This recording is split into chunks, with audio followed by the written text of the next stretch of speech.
بسم اللہ الرحمن الرحیم۔ السلام علیکم ورحمۃ اللہ وبرکاتہ۔ آج ہم پڑھیں گے رسوم جاہلیت سے نفرت، یعنی رسوم جاہلیت سے ایسی نفرت جو اللہ کی طرف سے ہے اور اس سے بیزاری۔ اب یہاں پہ نبیوں کے بارے میں بتایا جاتا ہے کہ جو نبی ہوتے ہیں اور جو رسول ہوتے ہیں اللہ تعالیٰ کے، اگرچہ وہ نبوت اور رسالت سے پہلے نبی اور رسول نہیں ہوتے، لیکن وہ اللہ کی دوست ضرور ہوتے ہیں، یعنی کہ اللہ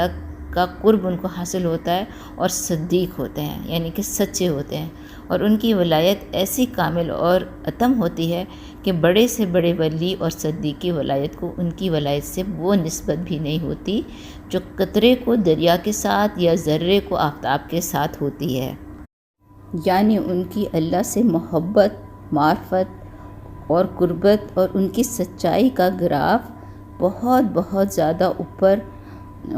اللہ کی طرف سے نبوت ملنے سے پہلے ہی ہوتا ہے، بہ نسبت ان لوگوں کے جو ہوتے تو اللہ کے ولی ہیں لیکن نبی یا رسول نہیں ہوتے۔ جیسے حضرت ابراہیم علیہ السلام کے بارے میں اللہ تعالیٰ کا یہ ارشاد ہے، وَلَقَدْ آتَيْنَا إِبْرَاهِيمَ رُشْدَهُ مِن قَبْلُ وَكُنَّا بِهِ عَالِمِينَ۔ اس کا ترجمہ یہ ہے کہ اور بے شک ہم نے ابراہیم کو پہلے ہی اس کو ہدایت دی تھی اور ہم اسے جانتے تھے، یعنی کہ حضرت ابراہیم علیہ السلام نبی بننے سے پہلے ہی اللہ تعالیٰ نے ان کو ایسی سمجھداری دی تھی، ایسی ہدایت دی تھی کہ وہ حق پر چلتے تھے، اور اللہ تعالیٰ ان کو جانتے تھے جبھی اللہ نے ان کو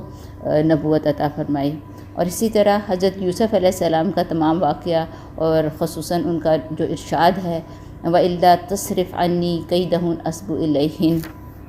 اور اس کا ترجمہ یہ ہے کہ حضرت یوسف علیہ السلام نے فرمایا کہ اگر تو نے مجھ سے ان کا مکر و فریب نہ پھیرے گا تو میں ان کی طرف مائل ہو جاؤں گا۔ اب اس کی ڈیٹیل کچھ ایسے ہے کہ جب عورتوں نے حضرت یوسف علیہ السلام کو غلط کام کرنے کی دعوت دی تھی تو انہوں نے اللہ سے دعا کی تھی کہ یا اللہ، یہ عورتیں مجھے جس کام کے لیے، جس برے کام کے لیے دعوت دے رہی ہیں، اس کے مقابلے میں مجھے قید خانہ زیادہ پسند ہے، اور اگر تو نے مجھے ان کی چالوں سے، مکر و فریب سے محفوظ نہ کیا تو میں بھی ان کی طرف مائل ہو جاؤں گا۔ یعنی کہ حضرت یوسف علیہ السلام نے گناہ میں شامل ہونے کی بجائے اپنے لیے قید خانے میں رہنا پسند فرمایا۔ اور اسی طرح اللہ تعالیٰ کا حضرت یحییٰ علیہ السلام کے بارے میں یہ ارشاد، وَآتَيْنَاهُ الْحُكْمَ صَبِيًّا وَحَنَانًا، جس کا ترجمہ ہے ہم نے اسے بچپن ہی میں حکمت عطا فرما دی تھی اور رحم دلی۔ یعنی یہ سب اسی پر دلالت کرتے ہیں کہ حضرات انبیاء علیہم السلام نبوت اور بعثت سے پہلے ہی اعلیٰ درجے کے ولی اور صدیق ہوتے ہیں۔ اسی طرح نبی اکرم صلی اللہ علیہ وآلہ وسلم بھی ابتدائی سے شرک اور بت پرستی سے اور تمام مراسم شرک سے، یعنی کہ شرک کی تمام طرح کی رسموں سے بالکل پاک اور منزہ رہے، جیسے کہ ابن حشام کی روایت میں ہے، اور جس کا ترجمہ ہے، بس رسول اللہ صلی اللہ علیہ وسلم اس حال میں جوان ہوئے کہ اللہ تعالیٰ آپ صلی اللہ علیہ وآلہ وسلم کی حفاظت اور نگرانی فرماتے تھے، اور جاہلیت کی تمام گندگیوں سے آپ صلی اللہ علیہ وآلہ وسلم کو پاک اور محفوظ رکھتے تھے۔ اس لیے اللہ تعالیٰ کا ارادہ یہ ہو چکا تھا کہ آپ صلی اللہ علیہ وسلم کو نبوت و رسالت اور ہر قسم کی عزت اور کرامت سے سرفراز فرمائے، یہاں تک کہ آپ صلی اللہ علیہ وآلہ وسلم مرد کامل ہو گئے۔ مرد کامل کا مطلب ہوتا ہے ایسا مرد جس میں خوبیاں ہوں اور خامیاں نہ ہوں، یعنی کہ اعلیٰ صفات رکھنے والا آدمی، اور مروت اور حسن خلق اور حسب و نسب، حلم، بردباری اور راست بازی، اور اسی طرح صداقت اور امانت میں سب سے بڑھ گئے، اور فحش اور اخلاق رذیلہ سے انتہا درجہ دور ہوئے۔ اخلاقی رذیلہ کا مطلب ہوتا ہے برے اخلاق سے انتہا درجہ دور ہوئے، یہاں تک کہ آپ صلی اللہ علیہ وسلم امین کے نام سے مشہور ہو گئے۔ حضرت علی رضی اللہ عنہ سے مروی ہے کہ نبی پاک صلی اللہ علیہ وسلم سے عرض کیا گیا کہ آپ صلی اللہ علیہ وآلہ وسلم نے کبھی کسی بت کو پوجا ہے؟ تو آپ صلی اللہ علیہ وسلم نے فرمایا نہیں۔ پھر پوچھا گیا کہ کبھی آپ صلی اللہ علیہ وسلم نے شراب پی ہے؟ تو آپ صلی اللہ علیہ وسلم نے فرمایا نہیں، اور یہ بھی فرمایا کہ میں ہمیشہ سے ان چیزوں کو کفر سمجھتا تھا، اگرچہ مجھ کو کتاب اور ایمان کا علم نہ تھا۔ یعنی شریعت اترنے سے پہلے ہی آپ صلی اللہ علیہ وآلہ وسلم اس کو فطرت کے خلاف سمجھتے تھے اور اس کو دل سے برا جانتے تھے۔ مسند احمد میں عروہ بن زبیر سے مروی ہے کہ مجھ سے حضرت خدیجہ رضی اللہ عنہا کے ایک ہمسائے نے بیان کیا کہ میں نے نبی پاک صلی اللہ علیہ وآلہ وسلم کو حضرت خدیجہ رضی اللہ عنہا سے یہ کہتے سنا کہ خدا کی قسم میں کبھی لات کی پرستش نہیں کروں گا، خدا کی قسم کبھی عزا کی پرستش نہیں کروں گا۔ یہ لات اور عزا جو ہیں یہ اس وقت کے بت تھے، بڑے بتوں میں شمار ہوتا تھا ان کا، جن کی قریش پرستش کرتے تھے۔ اسی طرح زید بن حارث رضی اللہ عنہ فرماتے ہیں کہ زمانے جاہلیت میں جب مشرکین بیت اللہ کا طواف کرتے تو اصاف اور نائلہ کو چھوتے تھے۔ اب یہ اصاف اور نائلہ بھی جو ہیں وہ بتوں کے نام ہیں۔ ایک بار میں نے آپ صلی اللہ علیہ وسلم کے ساتھ بیت اللہ کا طواف کیا، یعنی کہ زید بن حارث فرماتے ہیں کہ ایک بار میں نے آپ صلی اللہ علیہ وسلم کے ساتھ بیت اللہ کا طواف کیا، جب ان بتوں کے پاس سے گزرا تو ان کو چھوا۔ حضرت پاک صلی اللہ علیہ وسلم نے مجھ کو منع کیا اور میں نے اپنے دل میں کہا دیکھوں تو صحیح کہ چھونے سے ہوتا کیا ہے، اس لیے دوبارہ ان کو چھوا۔ تو آپ صلی اللہ علیہ وسلم نے پھر ذرا سختی سے منع فرمایا کہ کیا تم کو منع نہیں کیا تھا؟ تو زید فرماتے ہیں کہ خدا کی قسم اس کے بعد کبھی کسی بت کو ہاتھ نہیں لگایا، یہاں تک کہ اللہ تعالیٰ نے آپ صلی اللہ علیہ وسلم کو نبوت اور رسالت سے سرفراز فرمایا اور آپ صلی اللہ علیہ وسلم پر اپنا کلام اتارا۔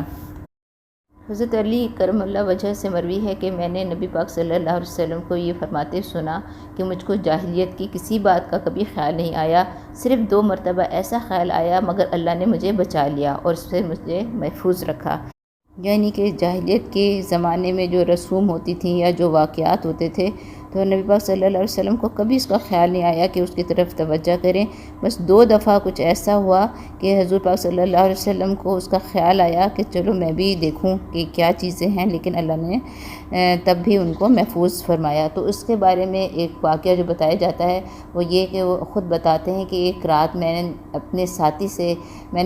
سے کہا جو میرے ساتھ بکریاں چرایا کرتا تھا کہ تم بکریوں کی خبر رکھنا، یعنی کہ بکریوں کی دیکھ بھال کرنا، اور میں مکہ میں جا کر کچھ قصے کہانیاں سن کر آتا ہوں۔ پھر یہاں پہ بتایا جا رہا ہے کہ حضور پاک صلی اللہ علیہ وسلم فرماتے ہیں کہ میں مکہ میں داخل ہوا، ایک مکان سے گانے بجانے کی آواز سنائی دی، میں نے پوچھا کہ یہ کیا ہے تو معلوم ہوا کہ فلاں کی شادی ہے، یعنی کہ کسی کی شادی ہے۔ میں بیٹھا ہی تھا کہ فوراً نیند آ گئی اور اللہ تعالیٰ نے میرے کانوں پر مہر لگا دی،